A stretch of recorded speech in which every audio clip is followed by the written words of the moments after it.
Bueno, muy bien. Esta es la anteúltima clase. Nos quedan dos clases. Esta, la de educación sexual integral y la de maltrato infantil. El año pasado habíamos agregado una clase más sobre las tecnologías del yo, pero porque como este cuatrimestre es más corto, no lo vamos a agregar. Quizás lo que haga sea una grabación de una clase de repaso no obligatoria para escuchar, como para integrar todos los contenidos. Empecemos por el principio, el marco normativo de la Ley de Educación Sexual Integral Nacional de Argentina. En este marco normativo vamos a hablar de los compromisos nacionales e internacionales de la educación orientados, mejor dicho, a la educación sexual en el país. Los antecedentes de la ley de ESI, Educación Sexual Integral, está en la propia reforma constitucional de 1994, donde aparte de incorporar la Declaración Universal de los Derechos Humanos, la tercera generación, y la Convención del Niño, también la tercera generación, se agregó una cláusula que es propia de la Convención sobre la Eliminación de todas las formas de discriminación contra las mujeres, redactada en 1979. Ahí se declara que la discriminación es, y cito, cualquier distinción, exclusión o restricción hecha en base al sexo que tenga el efecto o propósito de disminuir o nulificar el reconocimiento, goce y ejercicio por parte de las mujeres, independientemente de su estado civil, sobre la base de igualdad del hombre y la mujer, de los derechos humanos y libertades fundamentales en las esferas políticas, económicas, sociales, culturales, civiles o en cualquier otra esfera.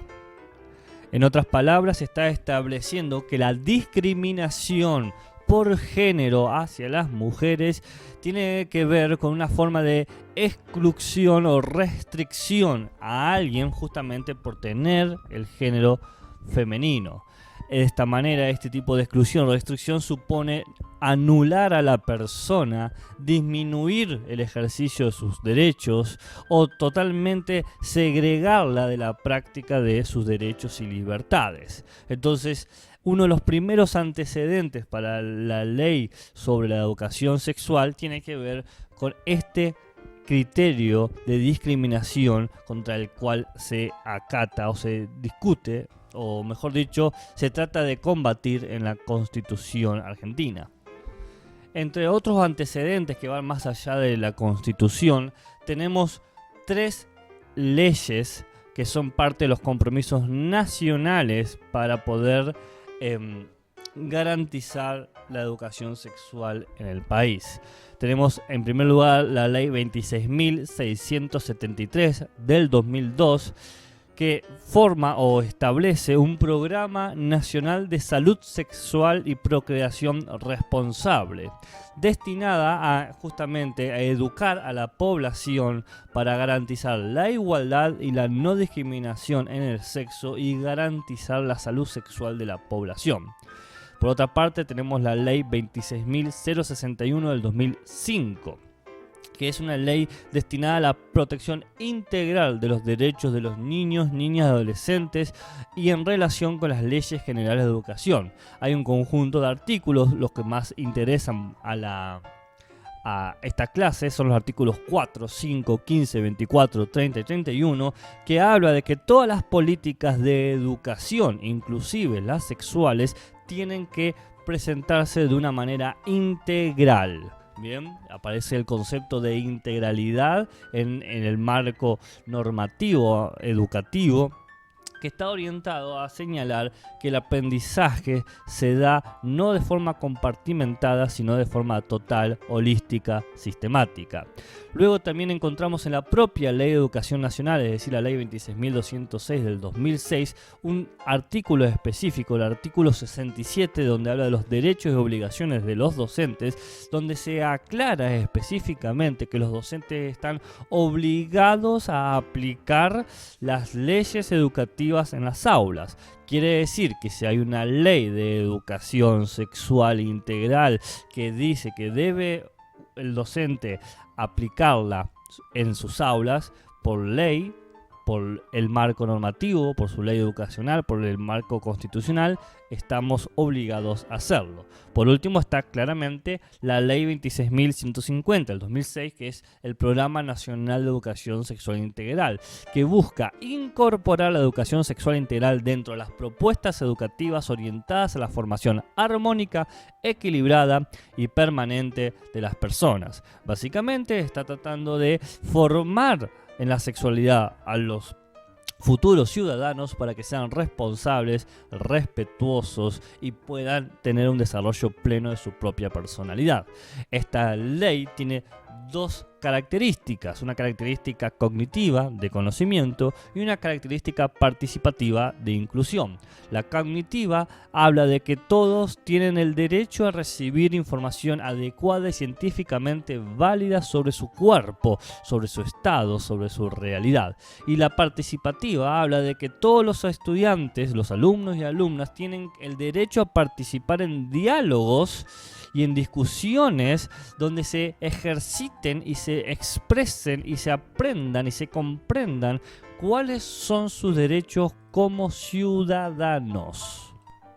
Pero no solamente la ley de educación sexual integral que se debe seguir está enmarcada por un conjunto de compromisos nacionales, leyes nacionales que nos llevan a nosotros a tener derechos como docentes y obligaciones como docentes, sino que hay un conjunto de compromisos internacionales. En realidad son 4 pactos en donde Argentina está incluida y que también genera todo una estructura jurídica que lleva a nosotros, los docentes, a la situación de tener que enseñar sobre la sexualidad.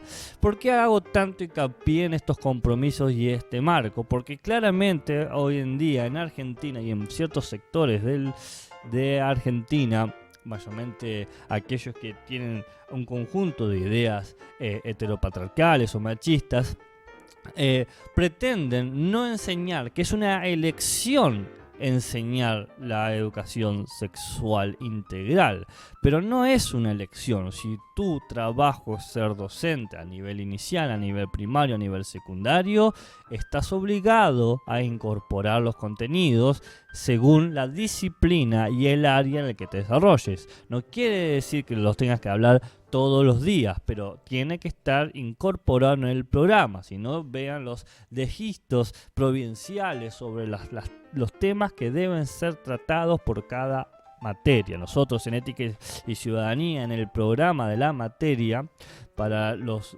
futuros profesores y profesoras de nivel primario, hemos incorporado cada uno de los criterios que establece a nivel provincial y nacional, es decir, San Juan y Argentina, desde el Ministerio de Educación. Entre ellos está este tema. Claramente hay miedos, no se niega que pueda haber miedos, y por eso vamos a tratar de señalar precisamente qué se enseña en qué ciclo para desmistificar y de alguna manera que quede claro hacia dónde apunta esto. Cerrado este pequeño paréntesis improvisado, hablemos de los 4 compromisos internacionales que tiene Argentina. En primer lugar está la participación de los derechos humanos de 1948, donde se habla de la obligatoriedad de la protección de los derechos cívicos. Entre esos está la no discriminación por género y sexo. En segundo lugar está el famoso Pacto de San José de Costa Rica de 1969, que básicamente es un programa de protección multinacional de los derechos humanos y de los derechos del niño. Básicamente lo que se propone en el Pacto de San José de Costa Rica es que todos los países firmantes, en los que está la Argentina y todo el continente americano, habla de una vigilancia internacional. Los distintos países vigilan a los otros países que apliquen correctamente los derechos, que deben crear los instrumentos jurídicos y dar las condiciones materiales para que se cumplan los derechos humanos y del niño.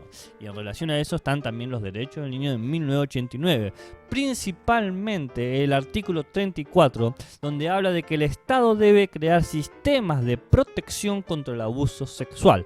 La educación y la comprensión sobre la sexualidad es uno de esos elementos propios del sistema de protección. Por último está el Convenio de La Haya del 2005, que habla de un convenio y un sistema también internacional de protección y localización de niños en riesgo, entre ellos de abusos y maltratos infantiles, en donde se necesita que los docentes y los funcionarios públicos tengan ciertos conocimientos para detectar situaciones de riesgo, que también es propia de la formación de la educación sexual integral. Dicho eso, pasemos a lo que sería el lineamiento curricular, es decir, qué es lo que se debe enseñar, por qué se debe enseñar y de qué manera podemos enseñar. ¿Por qué y con qué se enseña la educación sexual integral? Bueno, ¿por qué? Porque se busca resolver ciertos conflictos, ciertas necesidades y ciertas problemáticas que operan a nivel provincial, nacional e internacional en relación con los niños y la sexualidad. Después, en la próxima clase, vamos a ver precisamente cómo operan el maltrato infantil con las cifras más actualizadas que yo he conseguido. Pero fuera de eso, hay que entender que la educación sexual es en realidad un escenario de reflexión donde se encuentran 3 dimensiones de lo humano: lo biológico, es decir, el cuerpo; lo psicológico, es decir, la conciencia; y lo social, es decir, las relaciones. Por lo tanto, una educación sexual integral es una articulación de este encuentro de 3 dimensiones, lo biopsicosocial, de una manera sistemática para poder enseñarle a los estudiantes de nivel inicial, primario y secundario un conjunto de habilidades y saberes sobre su propio cuerpo y las relaciones que puede tener su cuerpo con otros cuerpos, su conciencia sobre el cuerpo, sobre otras conciencias sobre el cuerpo. Es decir, habla de una forma de comprensión cabal de quiénes somos.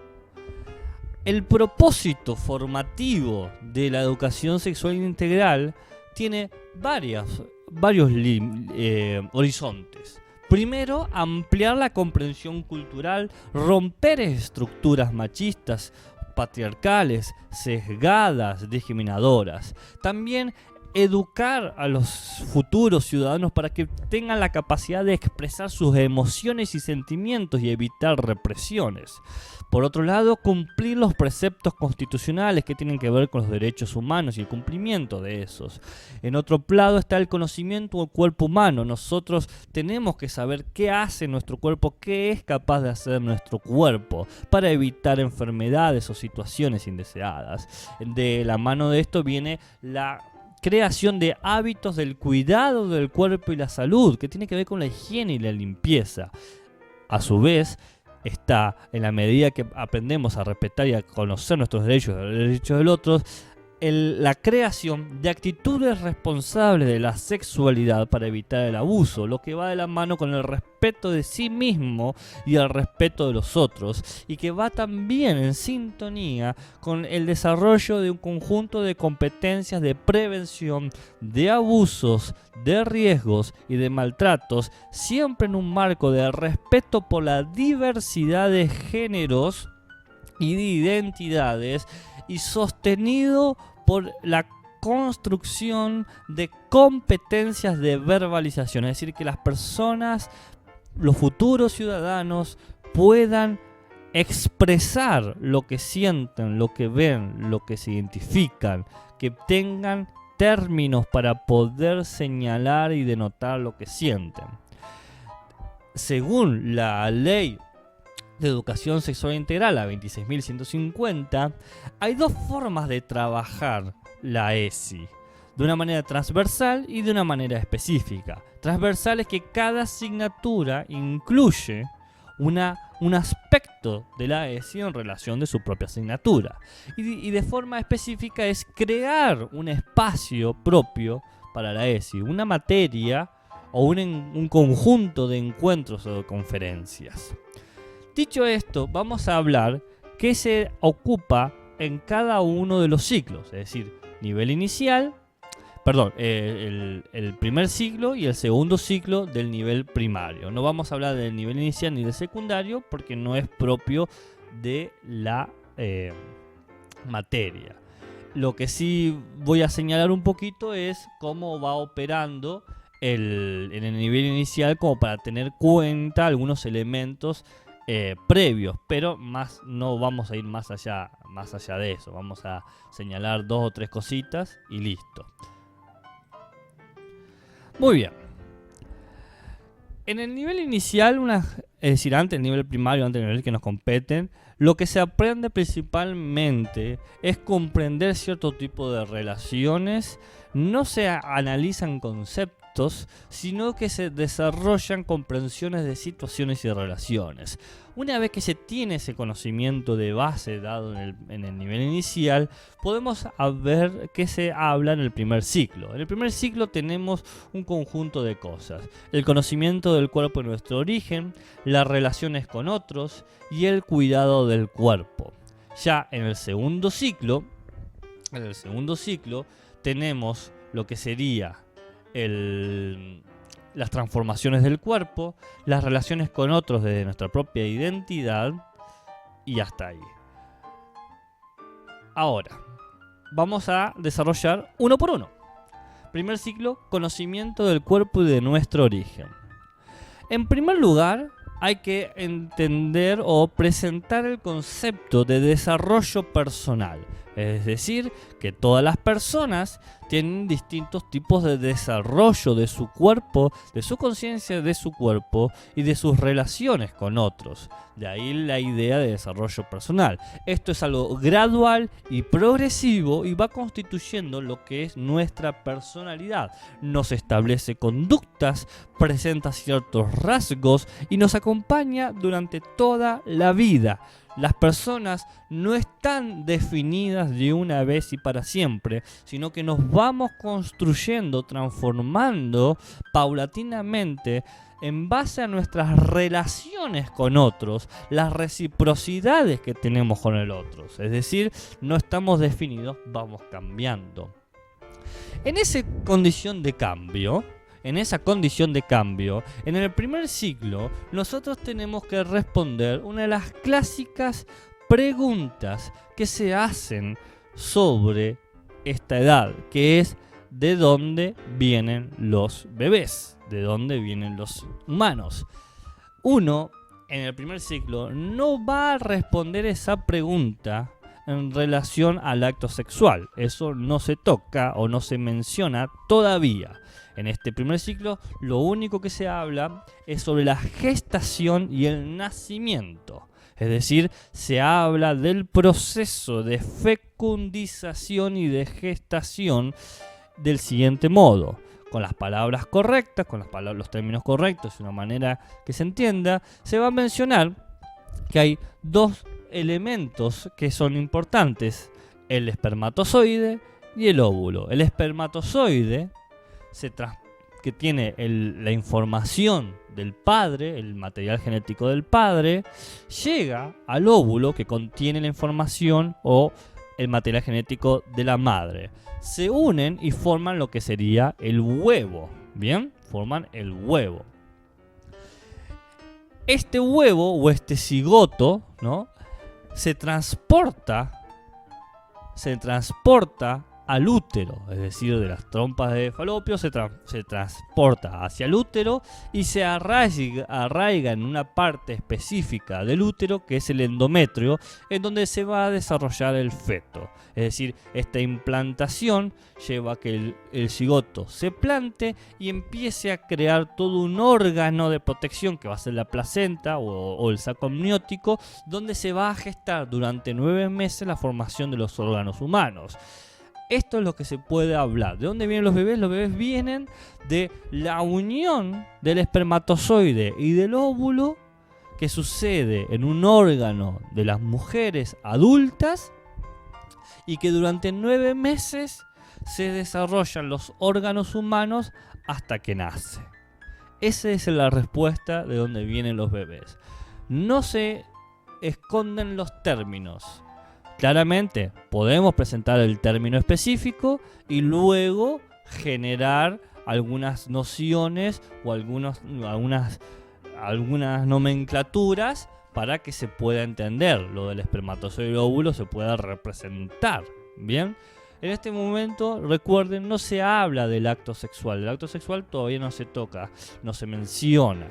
Ya luego se va a desarrollar. Bien, entonces en este punto se presenta en el primer ciclo, por un lado, cuando hablamos del conocimiento del cuerpo, nuestro origen, nosotros venimos de la unión del espermatozoide y el óvulo que sucede en el órgano interno que tiene la madre y que se transforma esta unión espermatozoide-óvulo en un huevo que se va a asentar en el útero, ¿bien? Y que durante 9 meses se va a desarrollar un ser humano. Ahora bien, otro elemento que se habla es sobre el conocimiento del cuerpo, que tiene que ver con las diferencias en los tiempos de desarrollo de la mujer y el varón, es decir, de aquellos que tienen órganos sexuales femeninos y masculinos. Una cosa que tiene que quedar clara es que si bien los tiempos de desarrollo no son iguales, no quiere decir que uno no desarrolle los otros.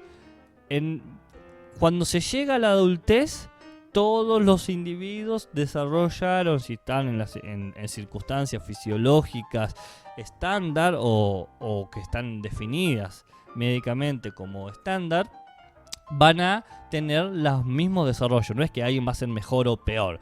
Lo que quiere decir es que por los conjuntos de hormonas y características fisiológicas, algunas cosas se desarrollan antes en las mujeres y algunas cosas se desarrollan antes los varones y unas cosas después de las mujeres, después de los varones, pero más o menos a los 12, 13 años están todos desarrollados y a los 21 están completamente formados ya fisiológicamente. Entonces, ejemplo, vamos a mencionar 3 cosas características: desarrollo físico, desarrollo cognitivo y desarrollo motriz. Se entiende que las niñas crecen físicamente más rápido que los niños. Mayormente a los 9 años las niñas empiezan a tener lo que nosotros coloquialmente decimos un estirón, un crecimiento que luego es compensado por los niños aproximadamente a los 12 años. Es decir, físicamente las niñas se desarrollan más rápido que los hombres. Cognitivamente se entiende que las niñas tienen la predisposición de desarrollar primero ciertas habilidades fonéticas verbales, es decir, tienden a hablar un poco más rápido o más preciso que los niños, mientras que los niños desarrollan primero ciertas habilidades espaciales, es decir, de acomodo, de identificación de tamaños y dimensiones, que luego puede uno relacionarlo con distintas aptitudes, pero no quiere decir que luego el niño no pueda desarrollar aptitudes verbales o las niñas no puedan desarrollar aptitudes espaciales en lo más mínimo. Quiere decir que por la constitución fisiológica hay cierta predisposición a desarrollarlo primero, pero en un ambiente sano, en un ambiente cuidado, en un ambiente vigilado, nutrido, con cariño, una familia preocupada, todos los niños y niñas van a desarrollar las mismas capacidades. Bien, y por último está el desarrollo motriz, que tiene que ver con las habilidades con movimientos.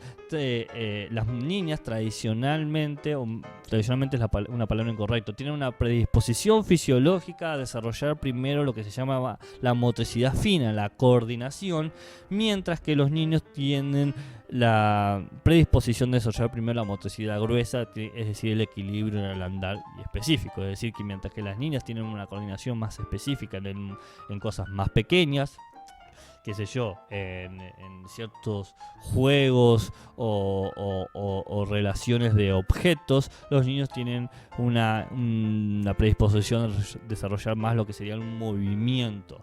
De vuelta, no me voy a cansar de hacer hincapié en esto. El desarrollo físico, cognitivo y motriz, que si bien tiene diferentes estadios, no quiere decir que cuando se termine de desarrollar la persona no tengan las mismas habilidades igual. No hay diferencia, no hay ninguna distinción, no hay ningún esencialismo, no hay nada de determinado. Simplemente tiene que ver con unas condiciones fisiológicas y hormonales que llevan a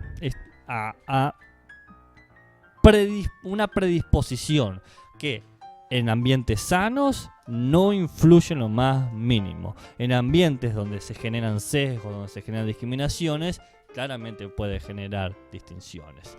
La segunda parte que se ve en el primer ciclo tiene que ver no con ya la cuestión corporal, que lo vimos que es el origen de los niños y niñas y el desarrollo de sus cuerpos, sino que tiene que ver con cómo se relacionan con los otros, principalmente con el concepto de familia. Es decir, en el primer ciclo trabajamos sobre el concepto de familia. Todas las familias las familias en sí se organizan de distintas maneras. No hay un único modelo de familia. No existe la familia, entre comillas, normal, ¿no? La familia está basada en un conjunto de relaciones y de respetos que uno debe enseñarle a los estudiantes. Que la familia es el lugar donde ellos se tienen que sentir protegidos, y que si ellos no se sienten protegidos, esa familia tiene ciertos problemas que deben ser tratados. En la familia se presentan distintos modos de vida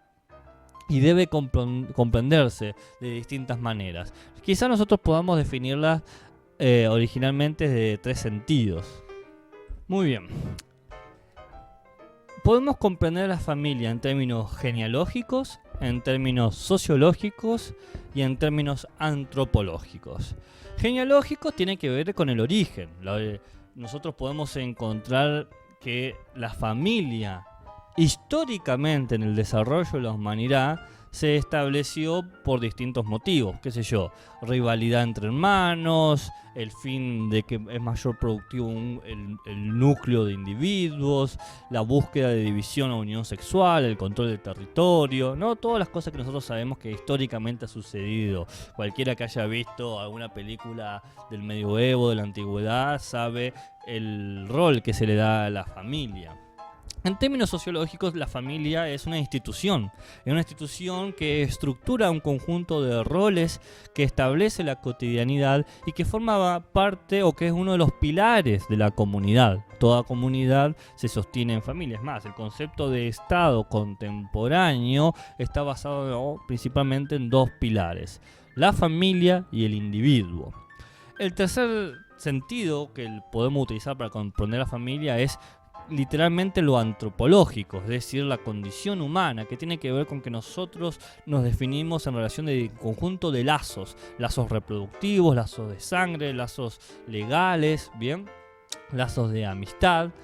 Entonces, en base a este conjunto de sentidos y para dar un concepto de familia contemporáneo en el siglo XXI, he construido, esto no es una definición que esté en tal o cual libro, porque yo he encontrado un problema con las definiciones que he visto en la mayoría de los manuales de educación, que es que son muy taxativos con el tema de lo físico, y más que nunca hoy hay que entender que lo físico no es determinante para entender a la familia. Esta definición la vengo desarrollando hace un par de años, no es algo nuevo, pero bueno, justo este año tiene mayor, ¿cómo se diría?, relevancia.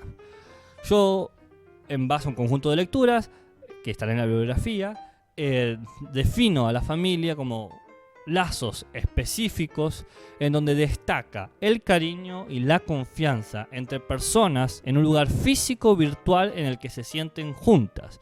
Fíjense, es un conjunto de lazos específicos. La familia se entiende como un conjunto de lazos específicos, esto es construido históricamente, socialmente, culturalmente, donde hay que destacar 2 elementos: el cariño de unos hacia los otros y la confianza, y que comparten cierto lugar. Ese lugar puede ser físico o puede ser virtual, pero indistinto del lugar que se comparte, tiene que haber una sensación de que están juntos.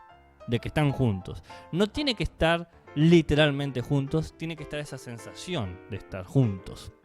Como puede pasar mucho ahora con muchas familias que por el tema de la cuarentena están distantes, pero se comunican cotidianamente y se sienten juntas. O puede pasar que alguien tenga su familia a kilómetros de distancia, o en prisión, o en el hospital, es decir, lugares donde uno quizás por X motivo no puede visitarlos, pero no quita el hecho de que pueda sentirse juntos. Ahora,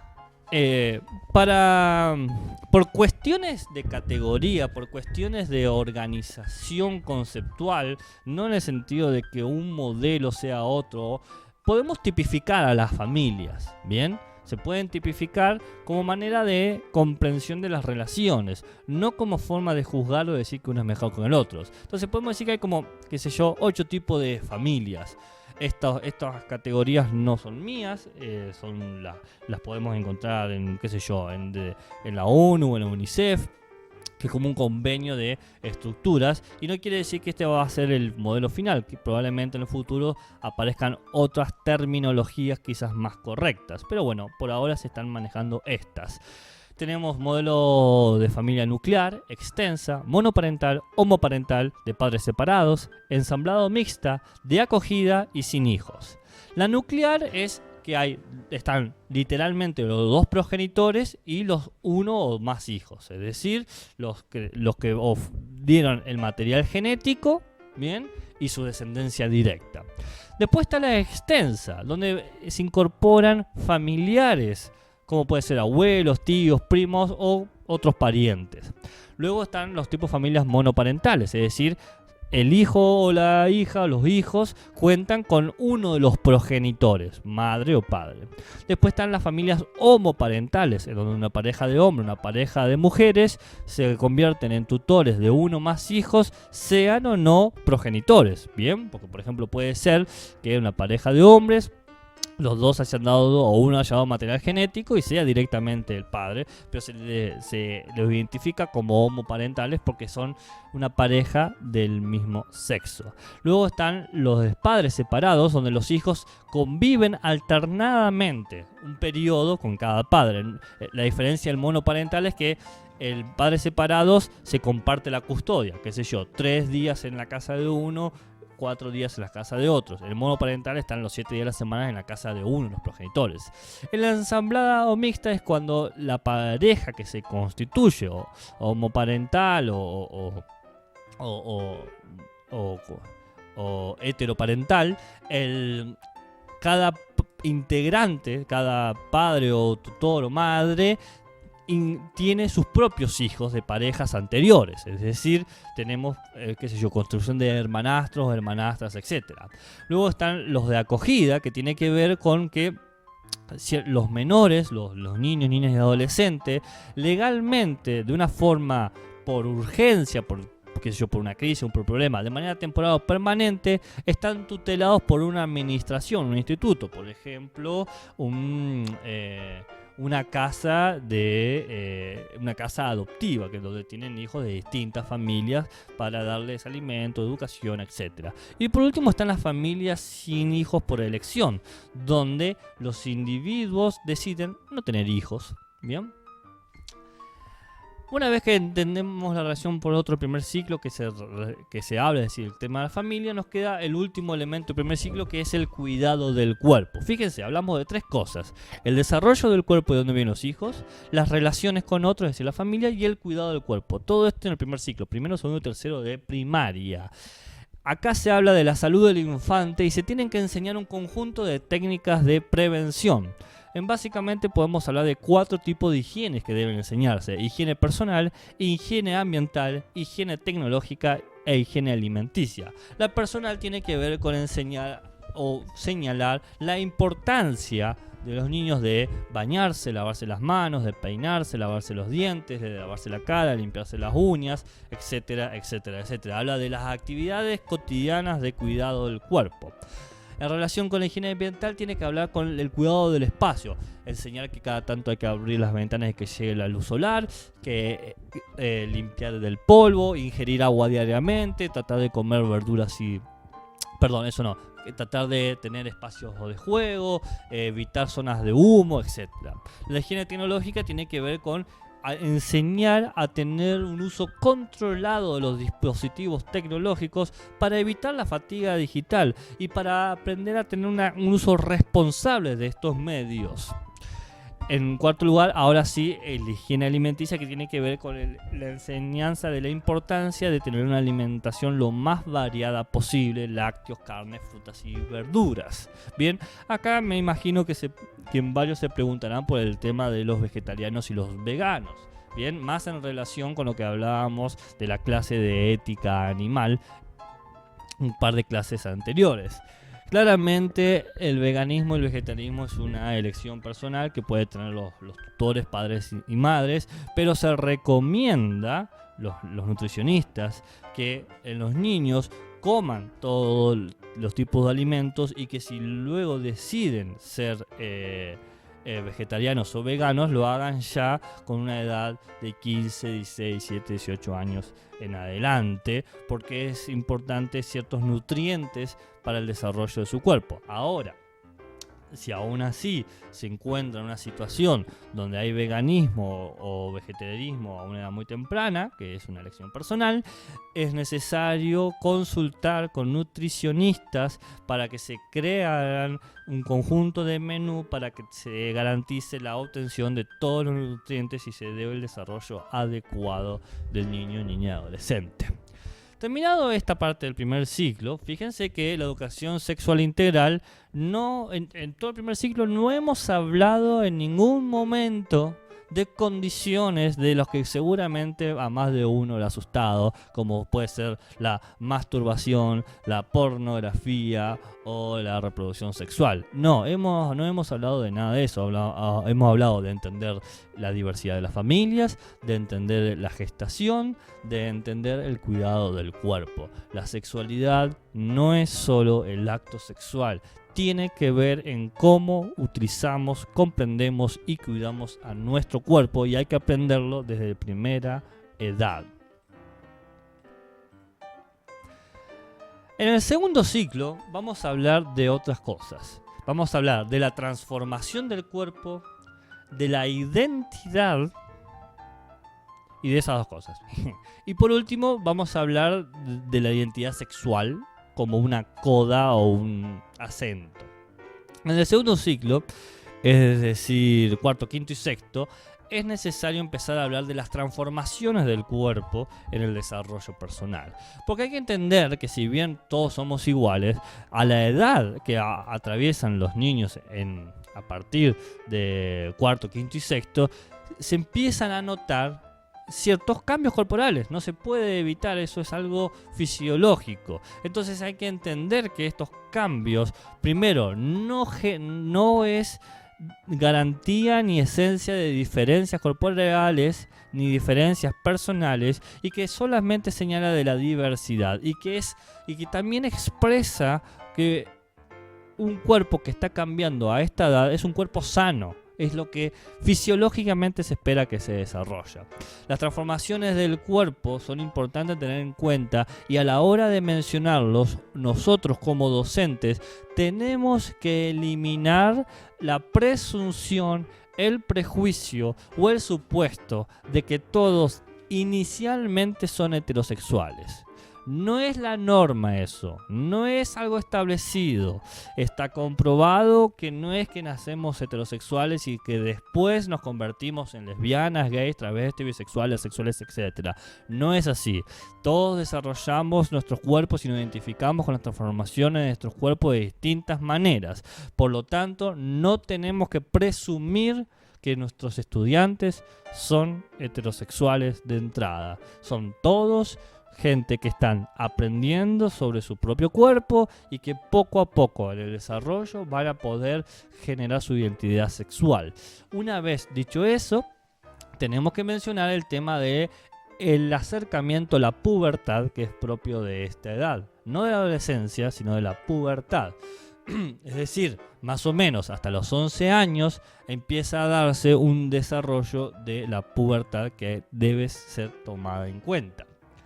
En las mujeres sucede un conjunto de quizás 5 cambios a señalar, que tiene que ver con el crecimiento del vello corporal, el desarrollo del aparato reproductor, ciertos cambios adiposos, el aumento de la estatura que habíamos mencionado previamente y la modificación en la piel.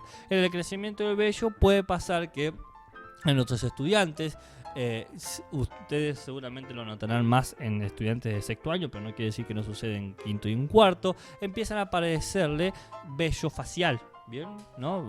Púbico o corporal. También en esta edad, a partir del cuarto año, se empieza a aumentar el desarrollo corporal del estrógeno, que es la hormona del sexo femenino, lo que puede llevar a el ensanchamiento del cuerpo. Por ejemplo, se da el crecimiento de la cadera o el aumento de grasa en los brazos, piernas y pecho. También, gracias a este desarrollo, aumenta la estatura. En las mujeres mayormente crecen entre 7 a 10 centímetros anuales, que seguramente quien ha dado clases alguna vez a estudiantes de tercero o cuarto identifica rápidamente el estirón o el cambio. Y también se da cierto cambio en la piel, se empieza a desarrollar lo que es el sebo, que el sebo es ese tipo de grasa que luego genera el acné, o aparecen los primeros olores corporales propios del cuerpo. Por eso es importante la higiene personal. En el hombre sucede exactamente lo mismo. El crecimiento de vello, aparece el crecimiento de los testículos y también el desarrollo del pelo púbico y corporal. Acá también se desarrolla esta hormona, el andrógeno, que genera todo el crecimiento del cuerpo. Por ejemplo, aumenta la laringe o el engrosamiento de la voz. En este momento se identifica que muchos de los estudiantes empiezan a tener cambios de voz, empieza a hablar agudo y a veces grave, y aumenta también la grasa corporal y la musculatura. Y sucede exactamente lo mismo que con las mujeres, empieza a crecer el sebo, que es este tipo de grasa que genera el acné, y aumentan los dolores corporales. Y vuelvo a insistir con el tema de la educación de la higiene. Es decir, que se enseña en el segundo ciclo sobre el tema del cuerpo. Bueno, preparar a los estudiantes para su paso a la pubertad. En relación con el otro, con la identidad del otro, ahora sí, en el segundo ciclo, podemos hablar de la reproducción humana. Bien, es decir, se puede empezar a tocar el tema sobre el acto sexual. Porque, ¿cómo entramos a este tema? Empezamos a hablar de que la sexualidad es parte de un impulso vital que desarrollan los estudiantes, que desarrollan los seres humanos, y que tiene que ver muchas veces con la experimentación del cuerpo y la búsqueda de sensaciones placenteras. Ahora, tenemos que ser muy responsables con el vocabulario que utilizamos y no tomarlo de forma peyorativa o cómica o buscar términos implícitos. Tenemos que ser precisos con lo que vamos a decir. No hablamos del pipí, hablamos del pene. No hablamos de no sé qué otra forma. Yo me crecí con varones, con hermanos, así que no sé cómo se diría en una forma implícito peyorativa a la vagina, ¿no? Pero bueno, me imagino que habrán escuchado algún término que trata de esconder la palabra exacta. En esta edad es donde se tiene que hablar, en este momento es donde se tiene que hablar de la reproducción humana. Hay que cortar con la ingenuidad de que los niños no tienen curiosidad o interrogantes. Esta curiosidad e interrogantes no supone que quieran cometerlo, el acto sexual o realizarlo, sino simplemente es una duda legítima.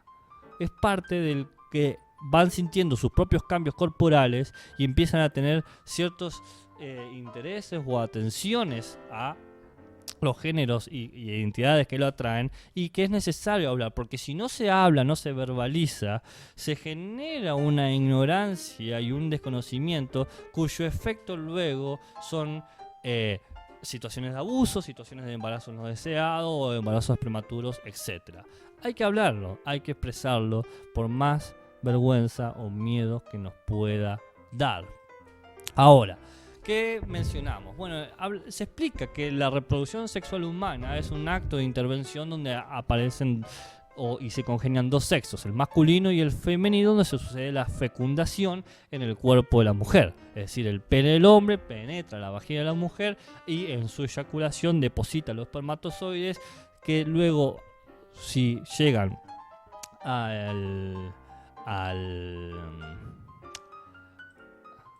se puede generar una fecundización que luego va a ser trasladado a el útero. Bien, entonces se explica cómo la reproducción es eso, ese es el acto sexual, ¿no? No hay que ir más allá de lo que se está mencionando.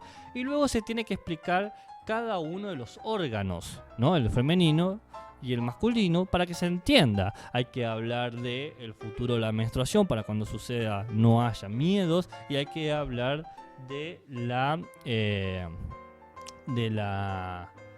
¿cómo se llama? Se me fue el nombre.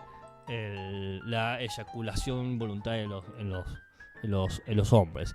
El aparato reproductor femenino consta de las trompas de falopio, que son estos ductos donde ocurre la fecundización cuando llega el esperma, el útero, ¿no? Este órgano que es hueco muscular, donde se va a albergar el óvulo fecundado, si es que la vagina, que es todo un canal, un tubo también muscular, que sus funciones son, por un lado, recibir el pene para depositar el semen, y también eliminar los óvulos no fecundados en la menstruación, y también es el conducto para el parto sin cesárea.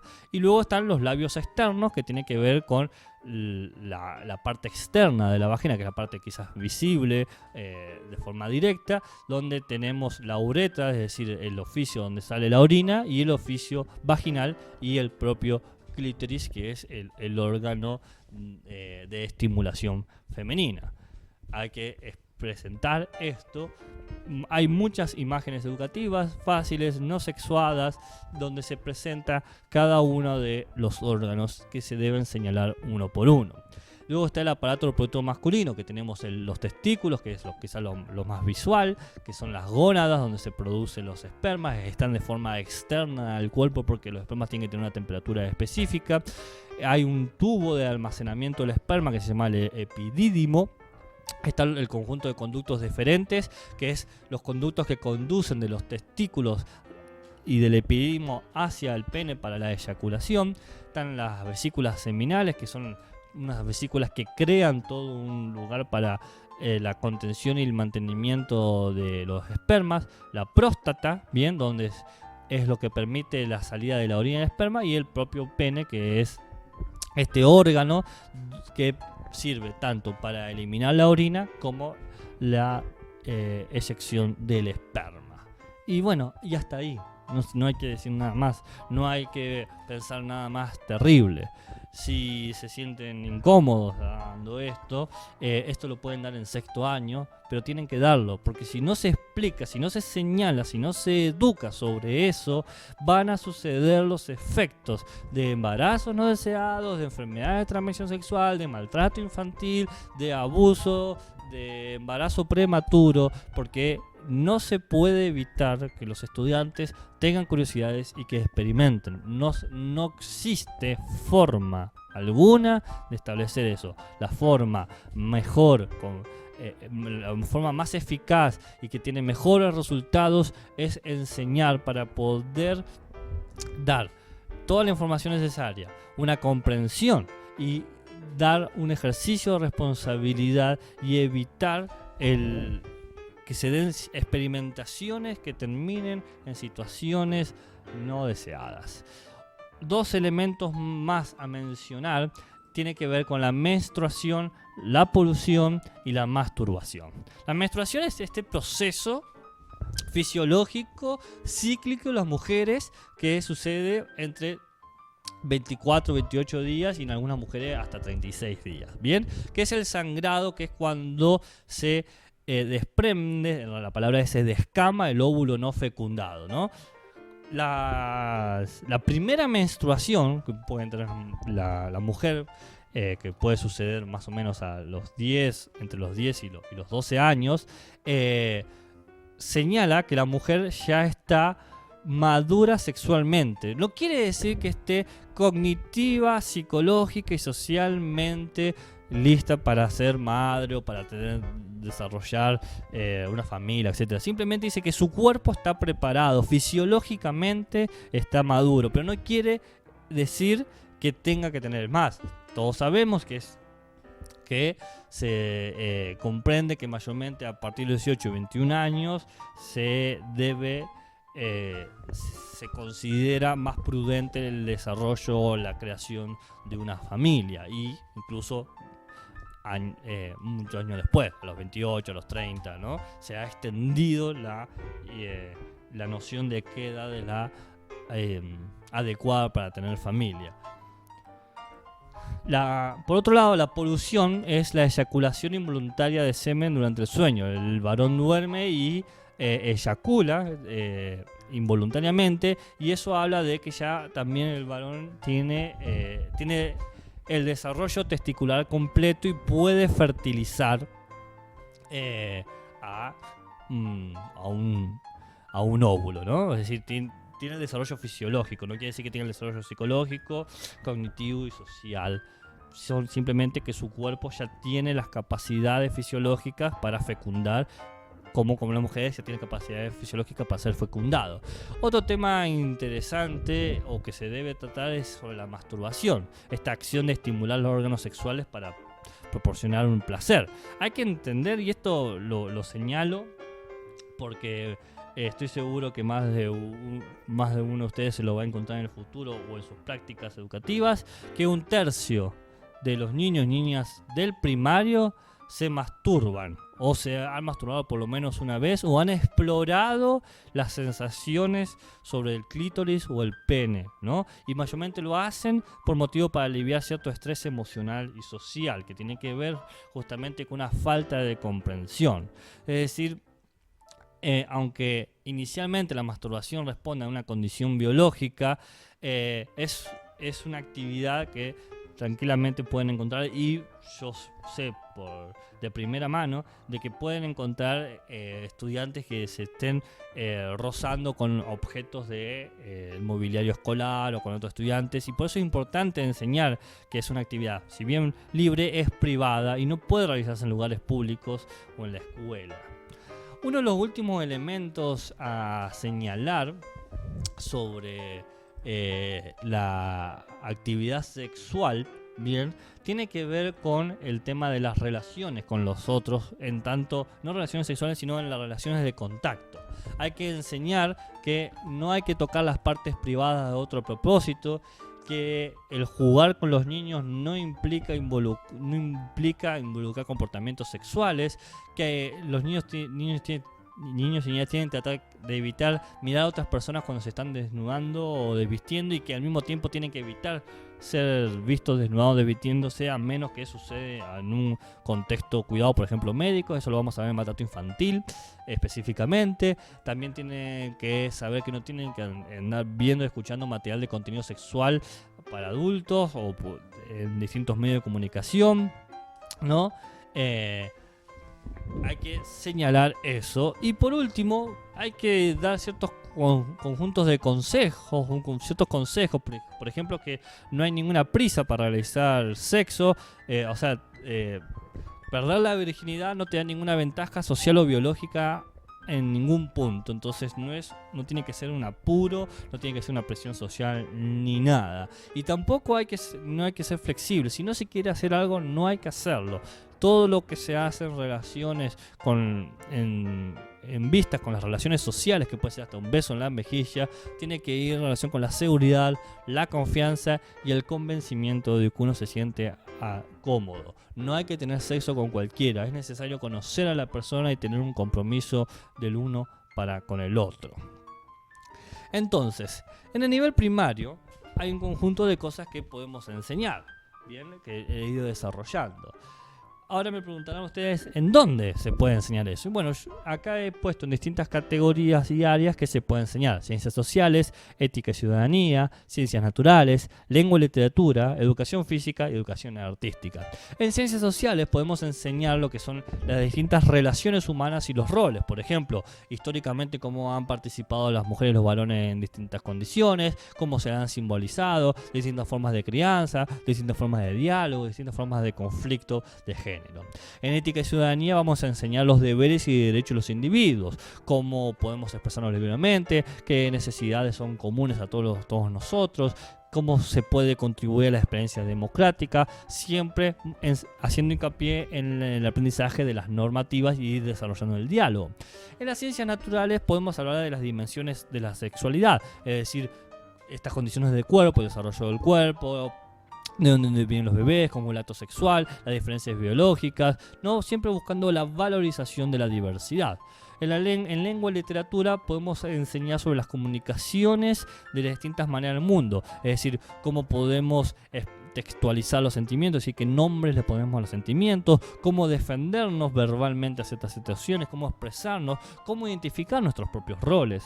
En educación física podemos enseñar la cooperación con la diversidad y la solidaridad en los espacios, es decir, conciencia de nuestro propio cuerpo, el respeto a los otros, incluir la diversidad, la colaboración, siempre en un marco de cuidado de sí y cuidado de los otros. Y por último, en educación artística podemos hablar de los ejercicios de la expresividad, es decir, entender el cuerpo como un instrumento, pintar con las manos, desarrollar nuestras posibilidades imaginativas, siempre buscando la autoevaluación y la autonomía de nosotros mismos. Para finalizar, déjenme hablar en esta clase que se ha sido bastante extensa, pero me ha parecido relevante esta extensión, hablar sobre la salud de la identidad sexual. ¿A qué va esto?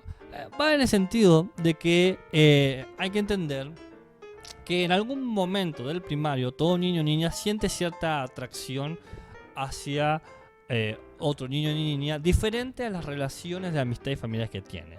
Esta atracción es un deseo de estar lo más cerca de esa persona, ¿no? Y ese deseo a veces se transforma en deseo de tener un contacto físico, puede ser un abrazo, una caricia. Entonces es importante hablar de la afectividad del otro y la relevancia de que un abrazo, una caricia, un beso tiene que ver siempre con la aceptación y el entendimiento. Uno no puede obligar las relaciones, hay que desarrollar la empatía. Bien, entonces todas las dimensiones de la afectividad no están sostenidas por una relación, los varones le van a gustar a las mujeres a los varones, sino que tiene que ver con cómo nos sentimos relacionados y cómo nos sentimos predispuestos a hacer cosas con el otro y compartir ciertas tareas.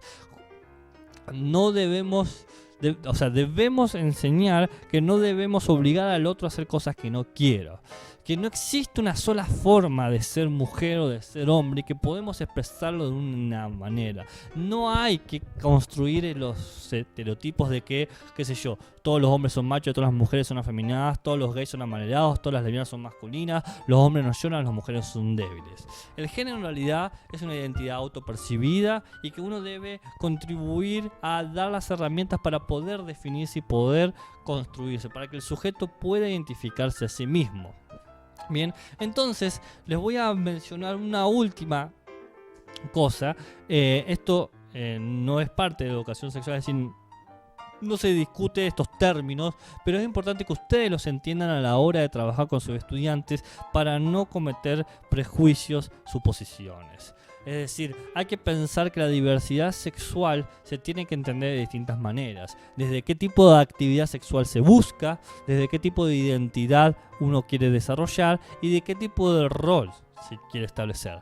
Hay quizás 4 tipos de actividades sexuales. Actividades con distintos sexos, que son los heterosexuales, es decir, qué sé yo, hombre, mujer, hombre, por decir algo. Actividades del mismo sexo, es decir, homosexuales, gays y lesbianas.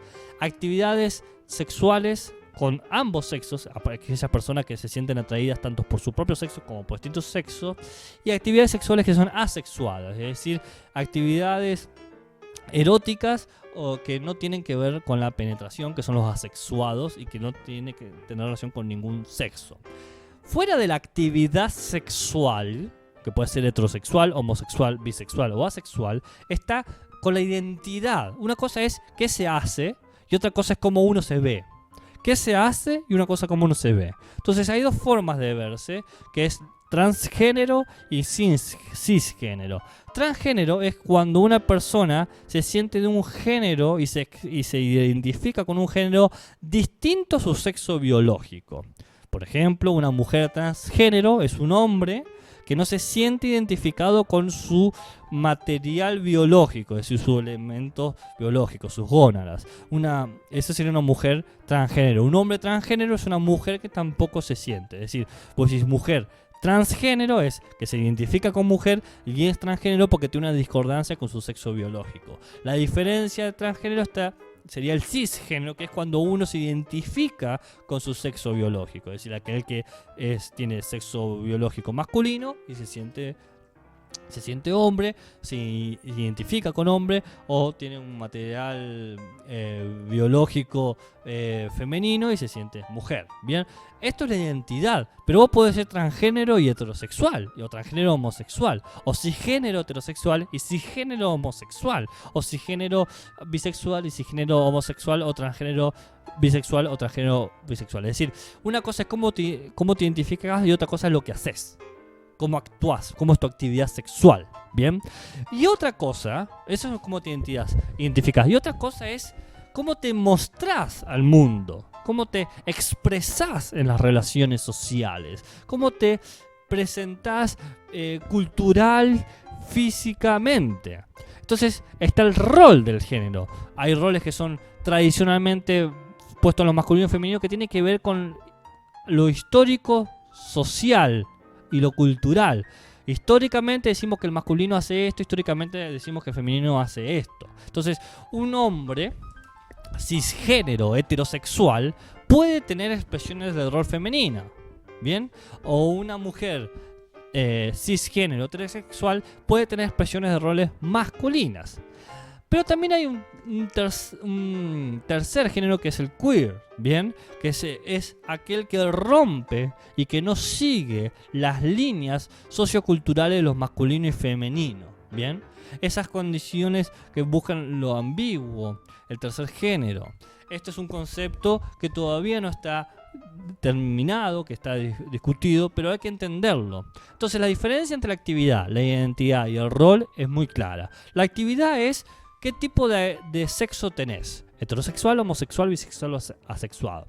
La identidad es cómo te reconoces vos en relación a tu sexo biológico, a tu biología. ¿Te identificás con tu sexo biológico o no te identificás? Y el rol es cómo expresás esa identificación y esa actividad. ¿Lo expresás como tradicionalmente se establece lo masculino? ¿Lo expresás como tradicionalmente se establece lo femenino? ¿O lo expresás de una manera que no entra ni en lo masculino ni femenino, que sería lo queer? Ahora, herramientas jurídicas que hay que tener en cuenta para evitar la discriminación. 3 leyes. Y con esto termino. Perdón la extensión de la clase. La ley 23.592 de 1988, que habla de que hay que impedir los prejuicios arbitrarios hacia las personas, indistinto de su sexo, de su actividad sexual, del rol del género, de su ascendencia, de su creencia. No tenemos que discriminar. Hay que garantizar el ejercicio de derechos y las garantías. Luego está la ley 26.618 del 2010, una ley que ya tiene 10 años, que habla de que el matrimonio puede ser con personas del mismo y diferente sexo. Y por último, la ley 26.743 del 2012, donde dice que toda persona tiene derecho a que se le reconozca el género con el que se identifica, transexual o cisgénero, heterosexual o homosexual, que tiene el libre desarrollo de expresar su identidad. Es decir, si vos querés tener un rol tradicionalmente masculino o cultural masculino, o tradicional cultural social femenino, o tradicional cultural social queer, tenés todo el derecho de expresarlo como quiera y nadie te puede decir lo contrario. Y por último, tenés el derecho a ser tratado de acuerdo a cómo te identificás. Tenés el derecho a ser tratado de acuerdo a cómo te identificás. Entonces, si vos te encontrás con una madre o padre tutor de un estudiante que dice yo soy una mujer trans, vos tenés que tratarla como una mujer, punto. O un hombre trans si se reconoce. O sea, cómo se reconoce. Y yo me lo imagino, quizás a alguien que de ignorancia genuina, no de prejuicio, dice, bueno, pero ¿cómo hablo? Bueno, decirle por su nombre y listo. No tenés que encasillarlo o categorizarlo. Y punto. Bueno, espero que esta clase sirva e ilumine a más de uno.